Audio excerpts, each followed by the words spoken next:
2 weeks into the fourth quarter of 2020. We got this. We got this. We totally got this. Nope, no trans yet. No converter. No, nothing. Gotcha.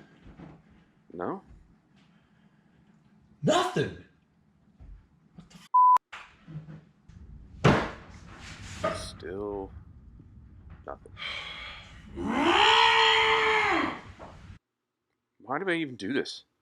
This is supposed to be for fun, and it's just not fun anymore. Is Logan really going to beat me in 2020? Where's my pizza?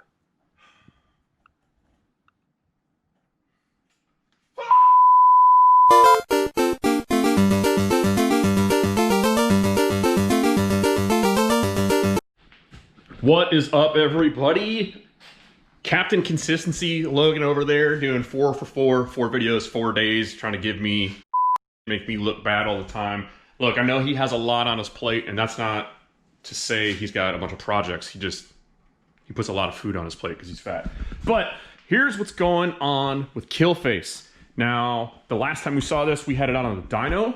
We were prepping it to go to Street Car Takeover Rockingham. And then we were plagued by a plethora of transmission issues. And as you can see, we are still sans trans. The trans is actually put back together and complete. We sent the converter back to have it looked at, cut, cleaned, and it was all bad news. So the gnarly vibration that we were experiencing in Street Car Takeover is because the internals of the converter basically shit the bed. It happens, it's racing, it's nobody's fault, I'm not mad about it, but we're making it right. And while I have some downtime on the car, I'm making a few more updates. And courtesy of our friends over at Low Dollar Motorsports, shout out to Brandon Dollar, we are getting more jiggy with the data acquisition. So if you're unfamiliar with Low Dollar Motorsports, it's kind of exactly what it says. They have cheap alternatives, I say cheap as in inexpensive, but not subpar quality, sensors. So got a 300 PSI pressure transducer. This one's obviously been used, 100 PSI. They got map sensors. They have combination pressure and temperature sensors all in one. And then these are what I'm working on right now are shock travel sensors. These things used to be like super crazy expensive, really hard to come by. But Brandon Dollar and the guys over at Low Dollar Motorsports have made these things readily available to even peasants like myself. They also have like little things like the 90-degree boots that go on the back of the sensor to make routing your wires a lot easier. So these travel sensors, do you see this or do I need a light? Where's my light? Yeah, swings. So these shock travel sensors are just a linear sensor. They output a 0 to 5 volt signal. They give you right here on the body of the shock, like here is where you hook everything up. I said shock, but all you have to do is just put a tab on the chassis, put a tab on the lower control arm. I made these tabs, put some spacers on the thing to make sure the heim joints don't bind, and you want it to be as straight of a shot as possible. It will kill the sensor if this is in some sort of a bind on the piston traveling in and out. From in here, this is set up with, obviously the car is up in the air, so it's at full droop. I pulled it all the way down and put it back up a little bit just to make sure that you don't overextend this, and it will never fully compress this because it's inboard and it should be good. So once we get the car down on the ground and I wire in this to the Holley, we can then get inside of the Holley and set it up on our inputs. Speaking of the Holley, tuner. We have upgraded to Holley EFI software version 6 on here, and you can see how stupid simple this is. So all we'll end up doing here is just activating 9 and 10. You hit enable, configure the thing, and then you just kind of tell it it's a 5 volt source. And you're gonna have to do some math and figure out what voltage lines up from 0 to 5 volts with whatever the length of travel is for the height of your car. It doesn't have to be 100% accurate. It just needs to be basically consistent. Okay, so that's great. We got shock position sensors, but what good does it do to know the position of your shocks while you're going down the track? Well, I will feed you baby birds. So This thing is going to do two things. One, it's going to tell us how far it moves, but it's also going to tell us how fast it moves. And on the front, that can be critical just as much as it is on the back. So this car runs a drag radial, Mickey Thompson 275 Pro to be exact. Now, on a radial car, the way you set up the suspension and what you want to look for, some of you guys are starting to see a big trend with all the small tire radial racing. I won't even say it's a trend, it's just like the best way to make these things work. You'll hear people talk about separation or extension on the back. Old school train of thought was you want the weight to transfer real hard to the back. You want everything just the back end just to squat down, the front end to raise high and stay up there. Wheelies look cool, wheelies win races, blah, blah, blah. That's not necessarily true. Now on a radial car, what you want to do is you want to dead hook that tire and plant it into the ground as hard as you can. And here's how you do that. With this, lower bar angle is critical. You can see you have multiple points. Now why the hell would I ever want to move these points? So what we shoot for is a slight uphill travel. And you can see we're doing this kind of ghetto here. We got these twist-in spring spacers here. This is a stock 4-cylinder spring. A little bit soft for the car, but what that does is it compresses and has a lot of stored energy. It'll push the spring up, push the car up longer. When you launch, when you let go of that trans brake button, or you floor it, you get what's called axle wrap. The pinion, the front of the axle is going to try to drive up as the pinion tries to climb the ring gear with the tires planted. What that's going to do is cause the axle to try to rotate. And when that rotates, it's going to push this bar straight forward.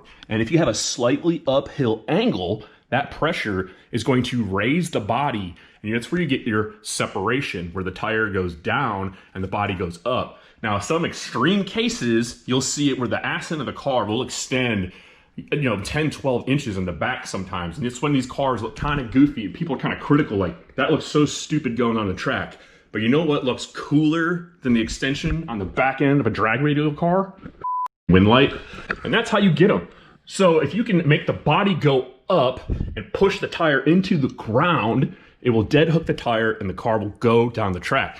So oftentimes what can happen when the car goes out 30, 40 feet, knocks the tires off the thing, people sit there and focus on the back because they think it's a rear suspension problem. But what oftentimes is happening is your extension on the front, when you launch and the front end starts to rise up, this tire is going to go down. If this separates too fast or too rapidly, when it reaches the bottom of the travel, all of a sudden the weight of the tire is going to smack and it's going to try and yank the front end of the car back down to the earth, which in turn is going to upset that end of the car and cause the car to spin. Now, I'm throwing out a bunch of broad generalizations here. I'm not an expert on this thing. I wouldn't be where I am right now with the car or anywhere near that without help from a lot of people. Scott obviously helps me get this car down the track every time we go out with it. So I'm just kind of regurgitating what I see and hear and observe. So all I gotta do is finish up on the back. I gotta weld the tabs onto the axle and onto the chassis, run the wires into the car, hook them up to the Holley and configure it in the software. It's super easy.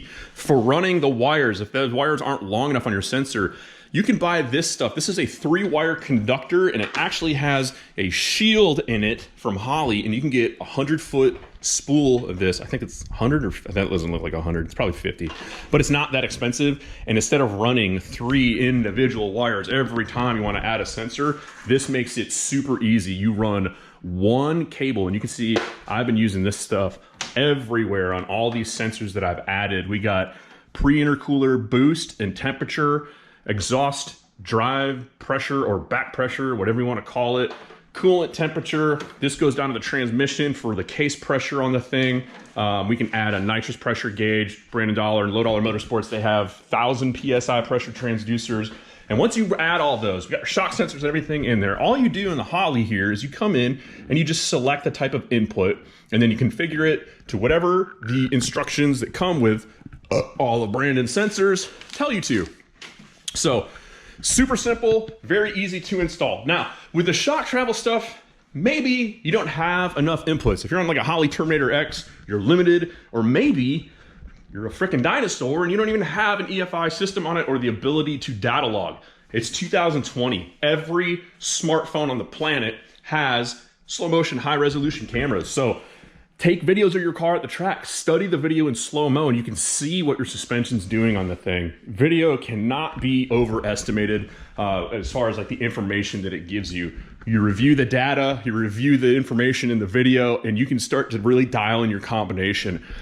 Every pass when you go to the track should be considered some chance to gather data. If you're just going out there looking at the time slip going, that one sucked, but you're not focusing on what you did on the previous passes to make it better, maybe you're just going out there to have fun. That's awesome. But when we go out there to test, we are trying to improve upon our performance in our situation every single time. Other things we have added here too, I got the EGTs all set up on it, and you can see I tested it. I put the heat gun on the number 1 cylinder to see if it would rise, and it's consistent across the board on the rest of them. So everything is looking good. Just waiting on that converter from PTC. So I'm Dusty Bradford over there gave me a very warm and fuzzy feeling in my cockles, my nether regions, my plums, that this car's gonna ride when we get this thing set up. That's an awkward way to end this video, talking about Dusty and my plums, but I'm plumb out of breath and ideas for those videos, so we're gonna end it right there.